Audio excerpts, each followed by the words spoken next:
till 2:30. Mr. Mahani, have you run a liquor store or tavern before? Yes. You have? That's Where? I've been doing it, and I'm currently running on a Highway 100 in Silver Spring too. Where? Highway 100 in Silver Spring. It just Oh, Highway 100 in Silver yeah, Spring? The opened 2021. But I'm in this business since 2009. Before that, prior to this, I was in a gas station business since 1997. I believe everyone's been provided with, and I'm attorney Samantha Baker, I'm representing the applicant.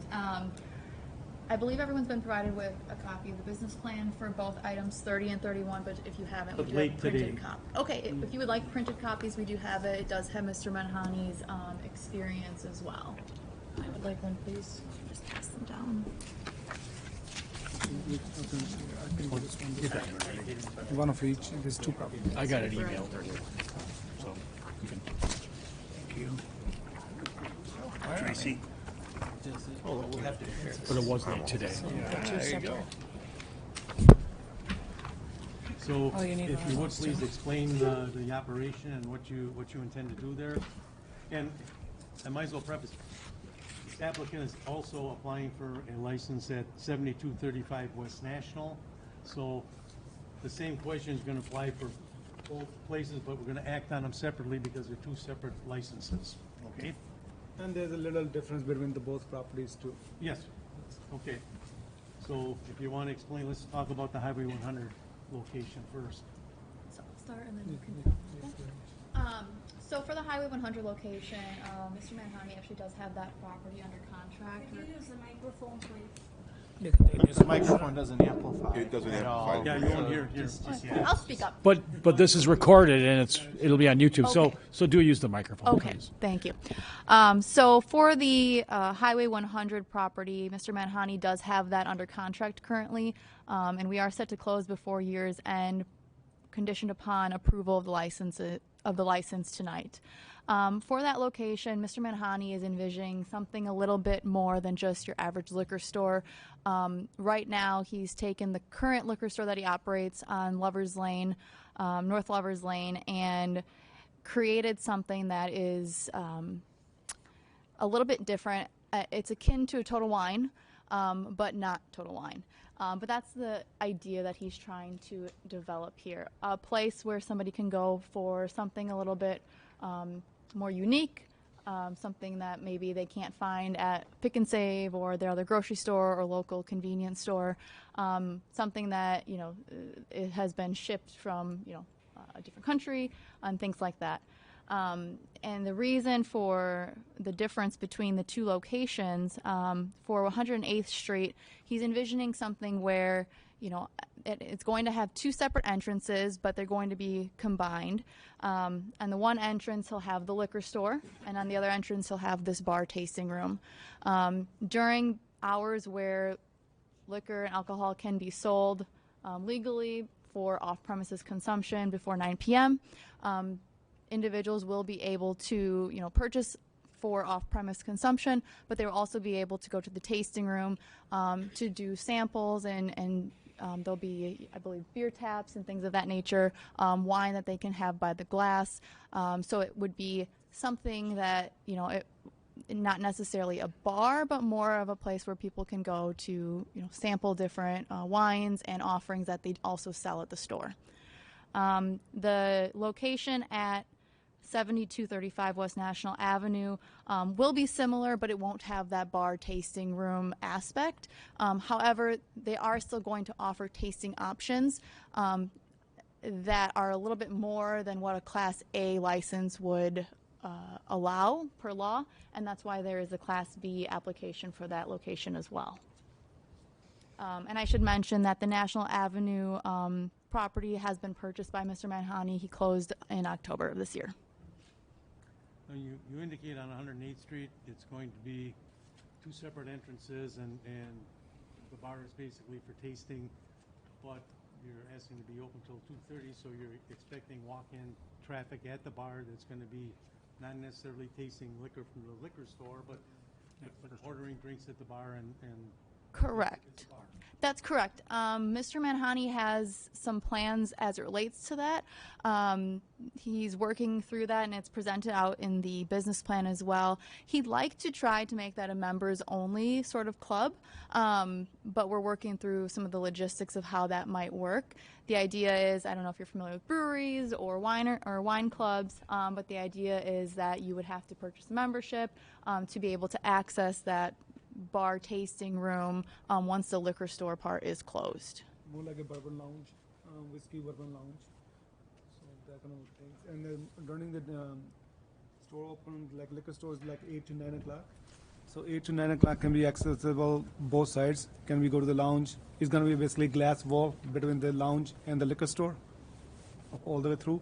So the nighttime after 9 o'clock when the liquor store closed, so we can shut that door down. So this way, only access from the separate entrance from the lounge. So Mr. Chair, you have on here cigars. You plan just to sell cigars? Do you plan on allowing folks to smoke cigars? So we're gonna have cigar humidor, which one is in a liquor store side, cigar humidors. But I don't know the law if they allow. I know they're working on it, but it's not legalized yet. To be they can smoke the cigar in the bar, so it's not gonna be smoking in the bar. So we just changed that ordinance to not allow more than 10% of a, right? 10% of a square foot? Yes. So between cigarettes, vapes, and cigars, that will be less than 10%? Yes, it is 10% because if it's a room by because building is by itself is 10,000 square foot, and how far I remember the humidor gonna be about like maybe 12 by 12, maybe not even 1.2%, and the cigarette behind the counter maybe like couple shelves. So I don't think we're gonna reach 10%. It'll be under 10%. And the bar lounge side, what is the occupancy that you're looking to have there on that side just for? Whatever the city gonna allow based on the square footage and the bathrooms and everything. So we're not looking for something huge capacity. We're looking for more like a members only kind of thing, you know. So is majority of the space going to be taken up by the sale of alcohol or the consumption of it? Oh no, the sales of alcohol, because the lounge side is only about 26 by I think it's about 1,200 to maybe 1,500 square foot out of the 10,000 square foot building. And then the one on 72nd, I noticed in some of the resolutions it was looking to be a convenience store also. It's not necessarily a convenience store. From the licensing application, that's how it required us to classify it, given that he was going to be selling like some food items like nuts and cheeses and things like that. Okay. Mr. Chair. Go ahead, Marty. Mr. Chair, I have a couple of questions. Actually, I wanted to start with the city attorney. The Class B versus the Class A license. I know the state made some changes, and I think there were some COVID allowances because previously Class Bs could sell an unlimited amount of beer and wine in unopened containers for off-premise consumption, but not liquor. So Class Bs are now, was that just if I recall, it happened during COVID, the idea that we were doing these, people were doing like Bloody Mary kits and they were getting the little airline bottles. So Class Bs were allowed to sell. Class Bs are essentially allowed to be liquor stores now. Is that what's going on? So it's a longer history than the situation probably warrants, but pre-COVID, there was an ordinance that allowed the sale of Class B liquor licenses to allow unopened containers off premises up to a certain number. I believe it was 4 liters. That changed to then an unlimited number. Then COVID hit, and the change that was created was actually now a Class B can sell liquor in a to-go cup, Right, in an with a open sealed lid on it, and you can carry out with that where they couldn't do that before. State law still allows a city to choose whether to allow their Class B liquor license holders to sell unopened bottles of liquor for carryout. West Dallas does have an ordinance that allows that, and I believe the council enacted that during COVID. And when we enacted that during COVID, did we put a sunset on it, or did we? No. No. So this was one of those COVID things that we changed, and I don't know that it's necessarily a bad thing. I just wanted a little clarity on why what are apparently liquor stores are applying for Class B licenses. Yes, so the Class B license allows, in West Dallas, because of our local ordinance, allows everything that a Class A license for both beer and liquor The closing hours for unopened bottles for carryout is the same, 9 p.m. even for Class B. So 9 o'clock is the cutoff for that purpose for both of them. But otherwise, I think there are exceptions that Attorney Baker pointed out where if you have a Class A, you can sell, I think it's up to 3 ounces of samples of wine and beer and things like that at a Class A. You can do that. But if the idea is to allow more consumption than that from any one customer, then you would need to have a Class B. So at this point, the other thing to point out too is there are some places, like I'm not sure if Ray's in Wauwatosa does it this way, but if there is separated premises where they're not accessible to each other, you could theoretically hold a Class A and a Class B in the same building in different units. But in this case, it's one single license for the whole operation, which means that any alcohol from the bar could go into the other part of the store, and any alcohol from the shelf, we take it off the shelf and carry it over to the bar. All that would be allowed because it's the same alcohol purchased under the same license from the same wholesaler. So, yeah, it's, if you have more specific questions, happy to get into it, but that's what it would be like. Well, not trying not to get into the weeds too far here, but so I could go into this one of these establishments, buy a bottle of liquor off the shelf, and go sit at the bar, open it up, and start drinking it. You'd have to be served that liquor by the operator of the license. So you could potentially pick a bottle off the shelf, say, I want that one. That's the bottle I Their want. bartender could go grab it and then Bring pour it it to over. you either Okay. right there in front of the shelf or at the bar. Okay, I don't think I've seen this business model in this market. I believe the Myers grocery store on Burleigh and Tosa has a bar in it. I believe it's beer only. I think Whole Foods on East North Avenue sells beer, draft beer only, kind of craft. I don't think I've seen this anywhere. So the only thing I can think of is Rapina's actually does hold a Class B, but that's more for their special events that they like to offer annually. It just is easier to expand their license temporarily Right. for their events. But they do hold a Class B with most of their sales, I'm assuming, being closed containers for carryout. Yeah. And then I'd have some questions for the applicant. So I'm reading the business plan. You have cashiers and you have bartenders listed. So when the tavern side of it is open, or the tasting room side of it, Open I don't at want the to miss. time. There will be a dedicated bartender. That bartender is not the cashier. Yes, this is bartender. That'll be a separate person all the time. So there would always be at least 2 people working. Yes, that's why I put in this location, we put one full-time and one part-time. Yes. And then other location, we put like same thing, one full-time and one part-time. As starting, more busier we can get, we can hire more people. So that's the starting point. I was a little surprised. I think in my tenure on the council, we haven't seen any new liquor stores open up because we always are kind of close to a cap or whatever. And I was a little surprised that this does not require a public hearing.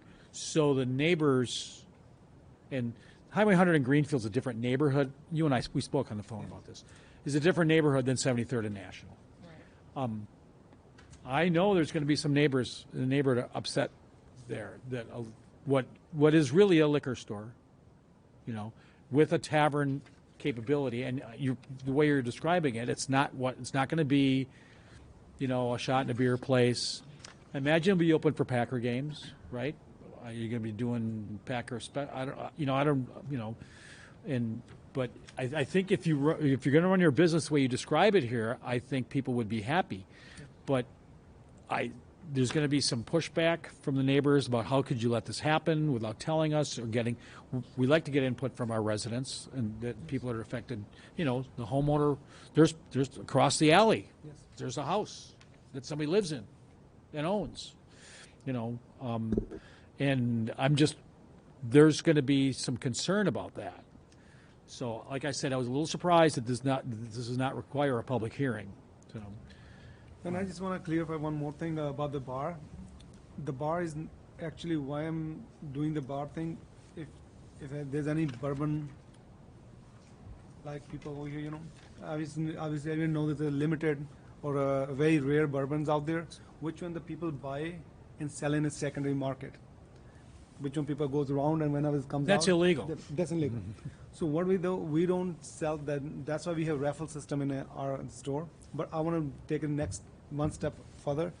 So I like to sell the bottle to everybody can taste it, not one person just take it and make money off it from the secondary market. So whatever the bar we can have, all the rare items, so like Peppy Van Winkle, somebody want to try, they can come and take a shot of that. Not to sell the one bottle to one person, more people can enjoy that. Same like anything, like you can name it, any bourbon which one is highly allocated, any wine which is 100-point wine, 99-point wine, which one you only be getting 2 or 3 bottles a year, something like that. Only one person can have the bottle, more people can enjoy it. So that's more like idea to it. So rather be people coming to, hey, offering the money, hey, can we give you $500 for this bottle? So they're gonna sell for $1,500 out there. We don't sell like that. We do raffles at the raffle to purchase at the liquor outlet. But over here, I'm trying to do something different. What are we getting? We should put it behind the bar so people can come and then they can try.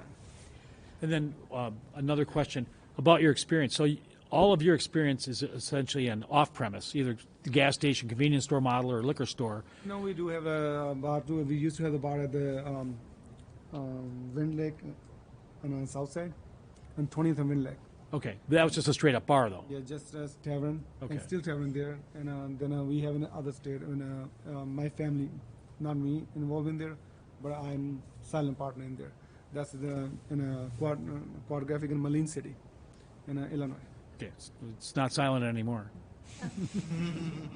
So I'm like, I do have some experience with the bar too, and but I always, like every day I'm learning something new, so something new experience. Alderman Haas? Thank you, Mr. Chair. I want to call on Steve Scher. Steve, you shared an email with. Steve shared an email.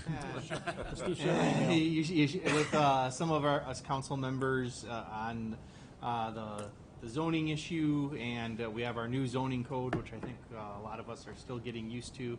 Can you explain for everyone how these two locations come under our current zoning, please? Both of these properties are zoned commercial, and the retail component, the alcohol beverage sales liquor store, is considered a permitted use. The other portion, I guess, the tasting room, it's our understanding that that's it's just a component more like for samples and so on. So a retail use as well. So the new zoning ordinance, the previous zoning ordinance actually allowed taverns as a permitted use as well. So I mean, there was some streamlining that was done even before our current zoning ordinance to make them permitted.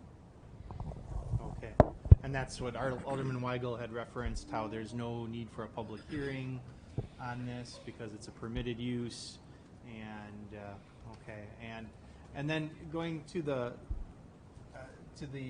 proposed owners and your council, you had indicated to me in a phone conversation that this is going to be a higher end location, that there's going to be it's going to be maybe fancier is my word. Tell us about that, please, how this isn't going to be just your average liquor store in your plan. It will not be, because the store I have on Highway in Silver Spring is about 5,600 square foot. We have over 11,000 items in my store currently. The average liquor store might have like 12 to 1,400 kind of liquor, like base liquor. So we are already, like, it's put us in apart from the average liquor store. We go bridal. Anything we find unique, something is not available, we have the book to the customers. Anything they're looking for, they write in that book, and we order them. And we can keep adding the more into the store, so people can, whatever they're looking for, they can able to find it at our store. What's it going to look like from the exterior? Exterior at the Highway 100 location, I think is already looks nice. We don't want to touch exterior at this point, because all the renovation costs gonna go for the interior, and obviously the building on 70, that's gonna be complete renovation for that one. Only we're gonna keep the foundation and walls is gonna be gut out and completely.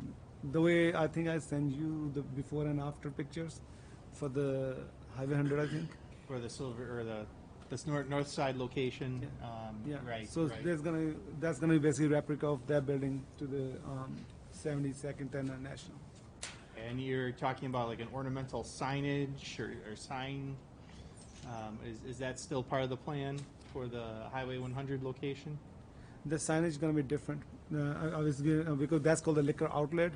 So is owned by liquor outlet, but it's gonna be named obviously Barrel House, and it's gonna be everywhere. So it's gonna be a different name, more like upscale name. So Mr. Manhani does have an architect that he's working with as well. As he mentioned, for the Highway 100, 108th Street location, he's going to mostly focus on the interior of that location. And then for the West National Avenue, it will be an exterior and interior rebuild. And so his architect is putting together some renderings right now. You know, this isn't going to be something flashy, you know, huge bright lights, especially with the National Avenue, given its proximities to some more residential areas. The goal is to have a very, you know, appealing curb appeal, but not something that's bright, flashy, and is going to detract or shine into neighbors' properties.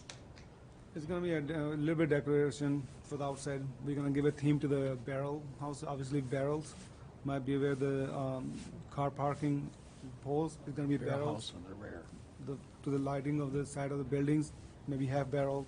So we're gonna give a little look to the look like a barrel house, but nothing structure. Alderman Vitale. Yeah, I have some issue in reference of your business regarding the electronic vaping cigarettes, you know. I mean, some of the places we have in West Dallas, they do sell electronic cigarettes, but they sell other stuff. But they're not connected with any liquor at all.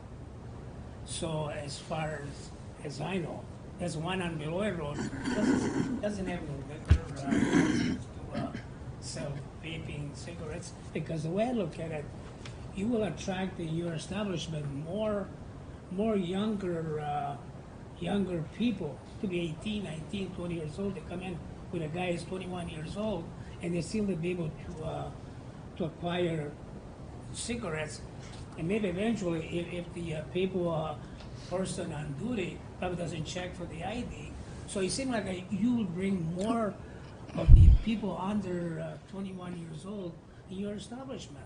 You know, that's one thing. If it was just a vaping, different type of Don't you have to be operation, 21 now? but we're talking about liquor store. You got the taverns, and then you're selling cigarettes, vaping, you know, I mean, within your establishment. That's one thing I'm not really very happy about it, because what do? You will attract younger population within our city. You have to Or be even 21 outside. now to Ye- purchase. yes. Yeah, that's why you have to be 21, but the fact is that you could attract somebody 19 years old, and the person Business on plan has duty that already. probably will not check for the ID. So that happens It's many 2% places, one. you know? And that's why I'm concerned about it, really. In the business plan, we already mentioned that we don't attract younger crowd. That's why is 21 plus only store. Because a cigarette and alcohol has to be sold to 21. Second thing, our POS system, which we have, is just like you go to Pick and Save. It doesn't matter you're 50 or 60 or 21. Before we start transaction, they ask for the ID. We have to scan the ID. So when we're scanning the ID, when the POS allow you to sell, if he's over 21, if he's under 21, POS not gonna let you allow at all to do any transaction with the person. Well, That's it. Mr. Chair? I mean, I do understand that, you know, but it could happen a lot of time, whoever is on duty, not follow the steps by the state statute, you know, I mean, they can go. And just real quickly, if I may, on that subject, are you selling vape products and electronic cigarettes? I don't know about the electronics, what the difference is, but there's a vapes, like what is The going on. cartridges, like vape cartridges. Not the refill ones, and disposable ones. Disposable. Not the I'm like, but under the same license you can sell whatever you Okay. want to sell. But we have so far only the very little, maybe 1% of the total sale, maybe 0.5% of the sale. And it's not going to be something that's heavily advertised. I mean, there won't be like signage in the windows or anything like that advertising vape or electronic cigarettes or anything like that. Even my other location, we don't do that. It's intended to be Convenient a liquor store, predominantly. Mr. Chair? I appreciate you coming in. It helped shed some light on this for me. I think it's a new concept. I'm not the alder for either one of the districts, but I do think Highway 100 is more of a fit than 72nd Street, and just due to the amount of bars that's already on National, which I believe in a 3-block radius, there's 1, 2, 3, 4, 5, 6 approximately. Highway 100, I know there's Kips, there's Festival Foods, there's Aries, Brass Monkey, and then you're going into New Berlin. So I feel that might be a little bit, since it's somewhat on the retail side, on top of a bar, I feel like Highway 100 would be a better fit for it. But that's just my 2 cents. I applaud you for trying something different. And I think we should give it a shot, especially on the Highway 100 location. Which one, the National Avenue? That's not we asking for, not till 2:30. This is only 8 to 9 regular hours. So that won't be till 2:30 No, a.m. no, it's not. No, the national one will only be until 9 o'clock, and that one is a true liquor store. While it will have a bar in it, and we still are asking for the Class B, that's again more like what Mr. Manhani was talking about, where he might have bottles of wine that are very rare that people can buy by the glass, or bourbons that they can buy by ounce, 2 ounces. But that will close at 9 o'clock. It's more of the bar is more of a guidance for people to try things before maybe they want to buy a whole bottle. Any other comments or questions? Mr. Chair? Alderperson Rankin? Question for Kale. Why do we need a tavern license to give out samples? The quantity of samples that the applicants want to hand out exceeds what's allowed under a Class A license. So a Class A license allows very small samples, a limited number per day per customer, and the idea would be that they don't want to be limited by what the Class A license currently limits. For a tavern license to give out samples? Pardon? Stores don't ask for a tavern license, and they give out samples. Correct. And if you have a Class A, you are allowed to hand out samples, but they're just smaller quantities. And you're limited by the number you can hand out per day. So if you go to a Class A where they're handing out samples, if you ask for a third sample, they should decline that. Whereas a Class B, they would be allowed to serve you that third sample. I see. Thank you. Business pan was very thorough. Very well done, I have to say. However, I didn't see a diagram. Don't we ask for a diagram of the building? That was a economic- separate attachment, actually. That was in our packet for our committee. Oh, Yeah. I Yeah. see. The business plan that they shared So with you was their document. Go that they- to the alderman of the district then. I see.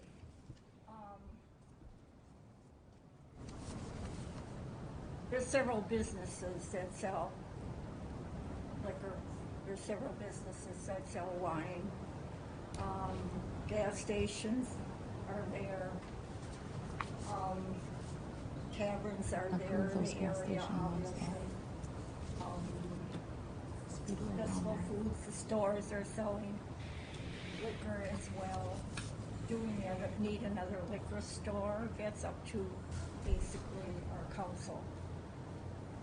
As far as I'm concerned, I think we have an overabundance of liquor stores. You say that yours is going to be a kind of an upscale liquor store, but still it's going to be a liquor store. And it's going to be also selling cigarettes and baking products, as Itali has alluded to.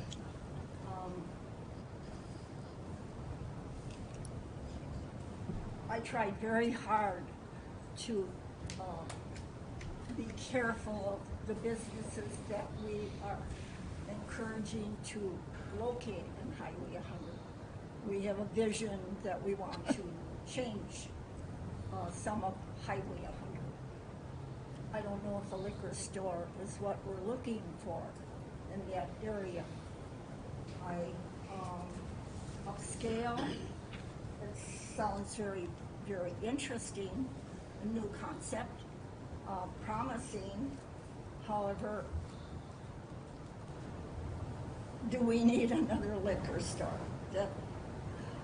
For our image, liquor stores in other communities aren't the greatest image. So it depends on how you are going to present this liquor store, I would say. It has a lot of windows. Are you covering the windows with advertisements? What is the plan that you have? That's one thing we any liquor store I run, I never advertisement in the windows. No any LED signs, no any liquor name, like liquor sign, like flashing signs people do all the time, like a Miller Lite for that much, MGD, we don't do nothing like that. So we keeping very simple, very clean building. You will not see any window signs for like any attracting people to come in for that, not that kind of purpose. What we put is, and apart from the other liquor store, like you say, festival food, right, across street. Obviously, they are big, but they don't do the store barrel picks. So that's something unique. Something myself, I go to Mexico to do the barrel pick for the special tequilas. So this is something different than and we go to the Kentucky to do the barrel pick for the bourbons. So that's called the store picks. Something put us apart from the other liquor stores, something you will not find from other stores.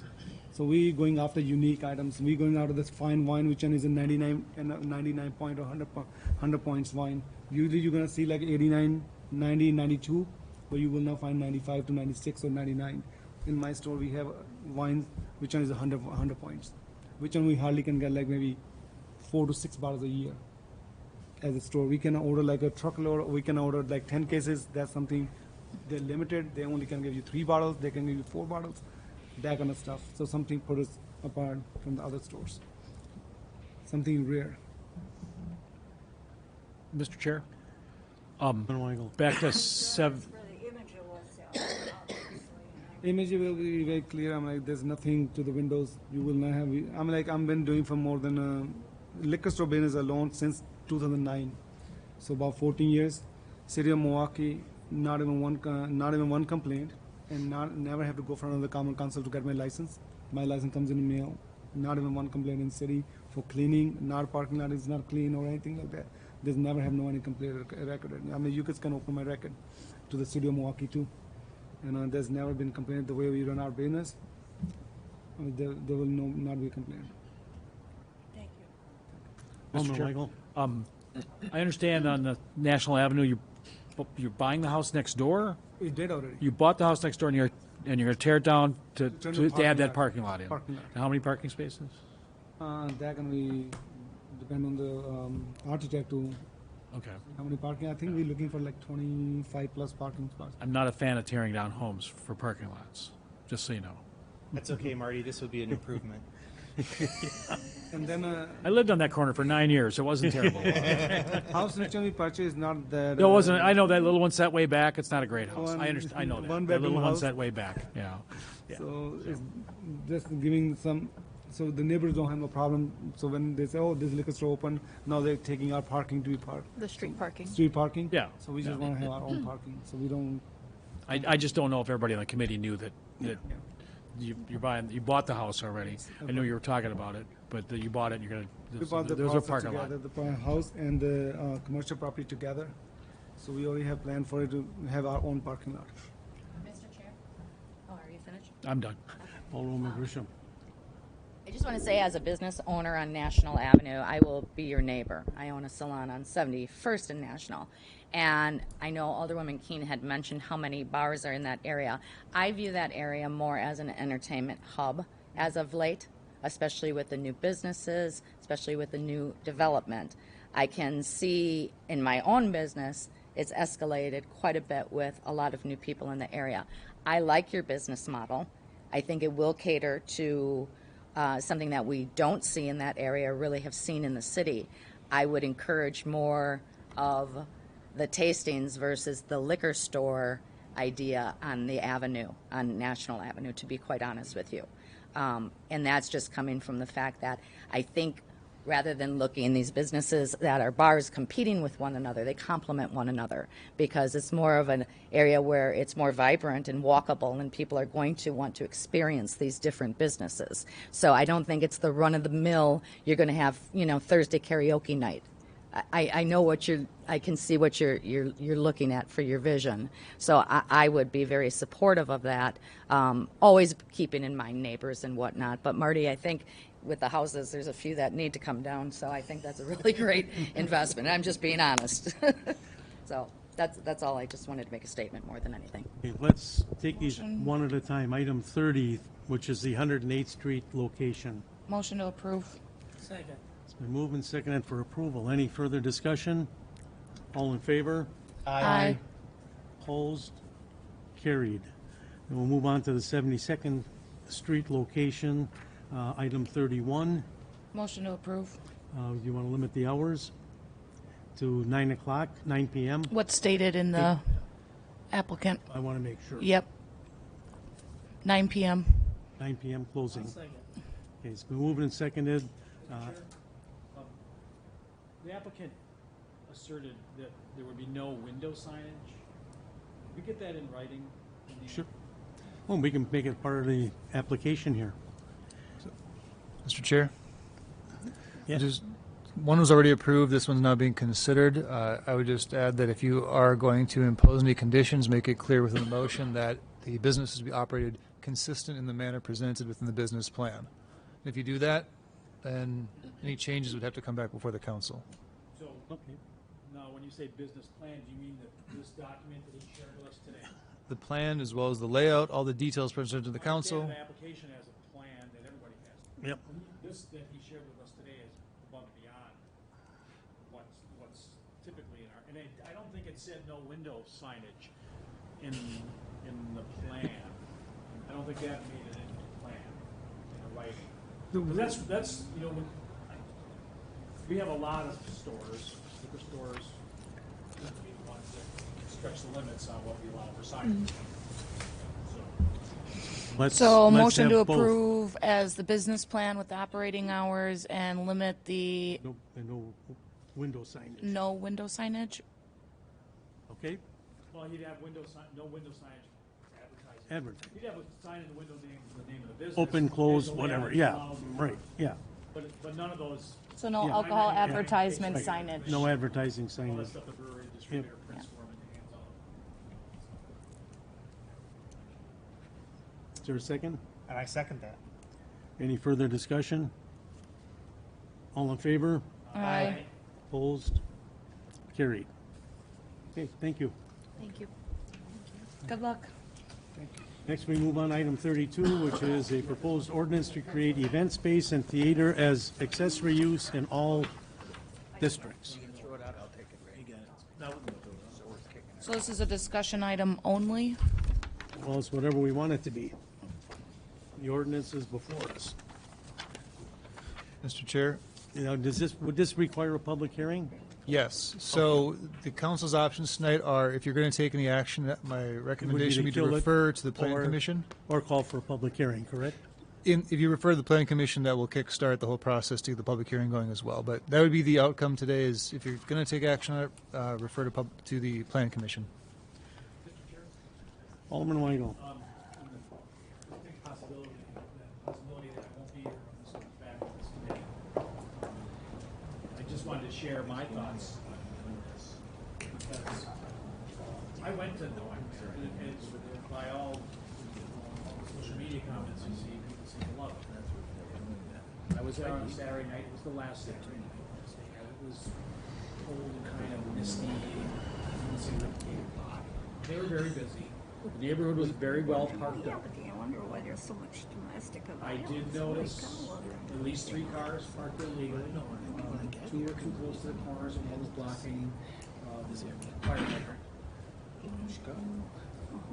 I also saw 2 people engage in public urination.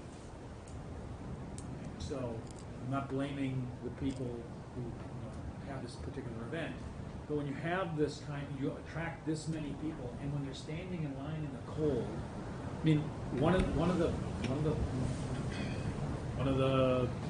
public urinators was a little boy, like 8 years old. His dad was dragging him around trying to spot because he's got to go, you know. I don't know what you do about that.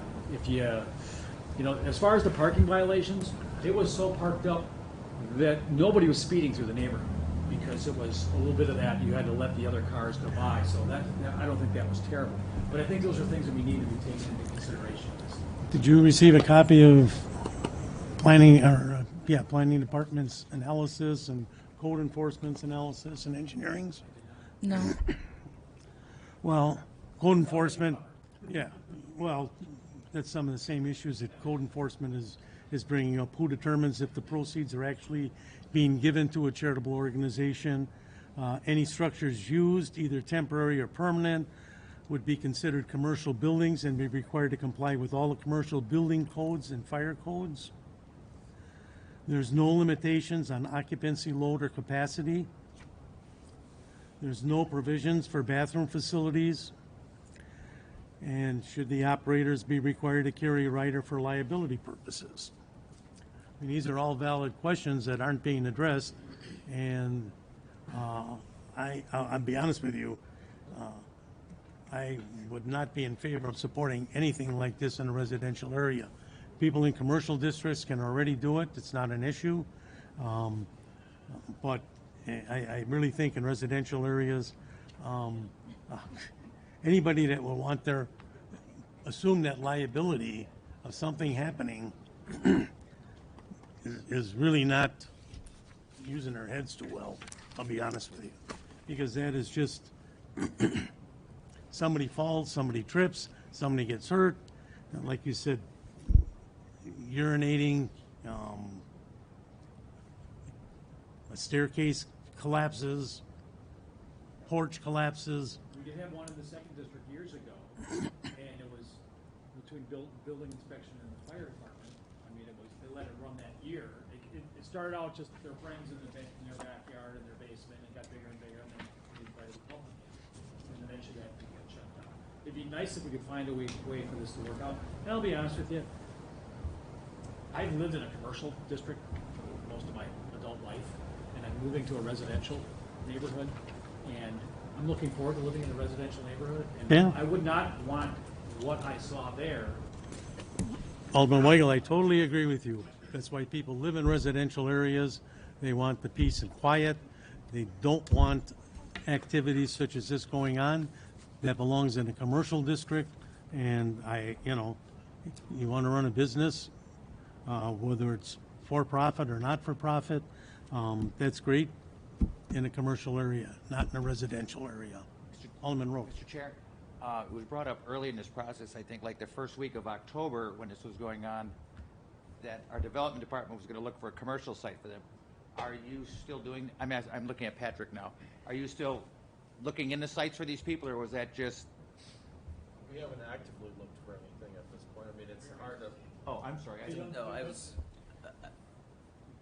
Patrick did reach out to them shortly after, Mr. Chair, and I have been in touch with the Novaks from the beginning, and there is interest on having, there's actually plans to have a meeting internally with appropriate staff to see, kind of going over some of the things, but also looking at what might be needed. Should we try to find a commercial space where this would, in some opinions, be a better fit, possibly with better parking, bathrooms, possibly a community-minded building owner who might give a very favorable lease rate. But so I guess the answer to your question is that is still being discussed and worked on. Okay. But we have time. I mean, the thing I want to stress is we're talking about Halloween 2024. Mm-hmm. We may not even be here for all we know. We all have elections. Yeah. Knock on wood. But I just, I just want to know that, I want to note that on that question that the Novaks were interested too. They did mention some details and some concerns about added costs to their operation and the ability to donate from the operations. But Right.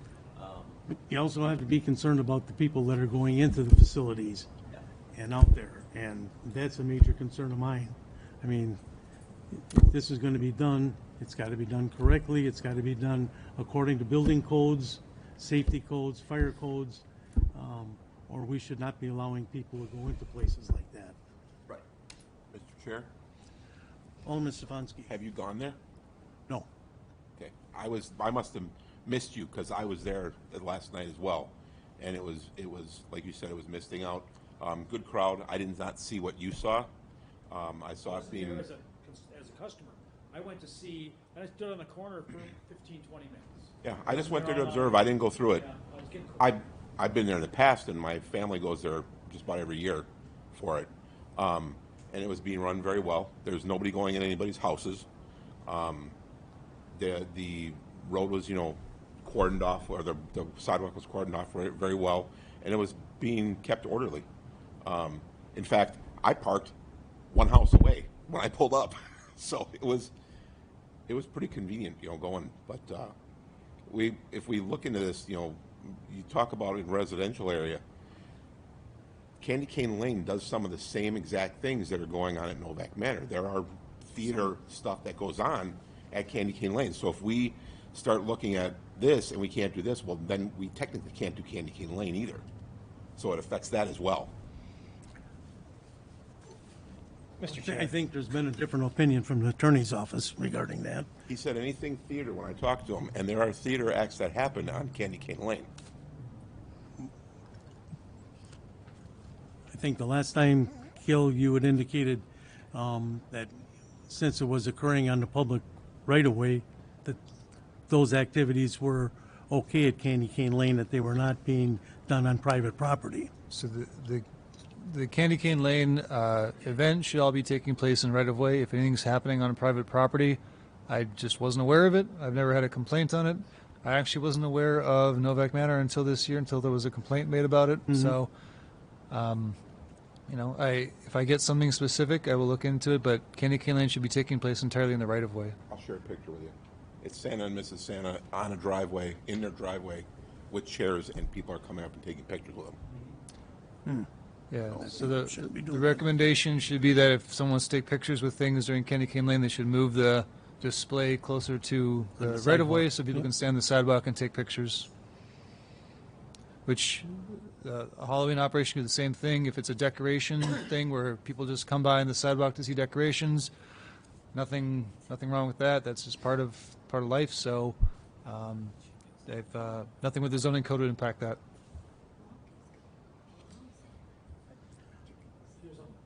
Member of the audience. Can I just ask a question? Sure. Regarding what he said about Candy Cane Lane, I guess I listened to a lot of your concerns about traffic and children apparently having to use the restroom and things like that. And those are all exact same concerns for Candy Cane Lane. I mean, I personally know I cannot drive up Montana on a Thursday, Friday, Saturday, or Sunday night because I won't get home for 20 minutes. I know that if there's an emergency in Candy Cane Lane, you cannot get there. I also know, like what he said, there is Mr. and Mrs. Claus in yards. I have pictures of council members and city officials in people's yards. So I guess to me a lot of the concerns are the same. So how do we address those same concerns about traffic, people, things like that for Candy Cane Lane?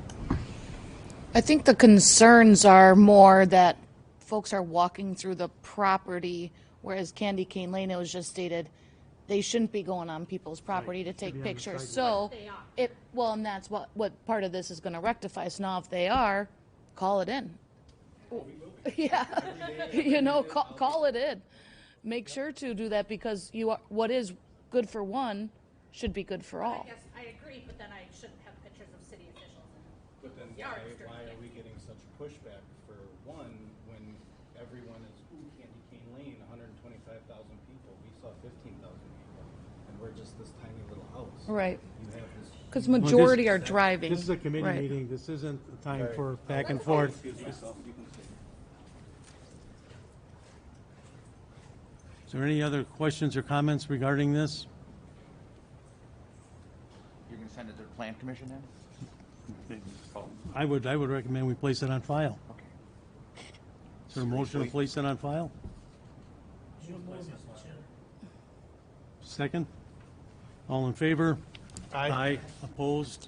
No. Carried. Thank you. Anything else come before the committee? Second. All in favor? Aye. Opposed? Carried.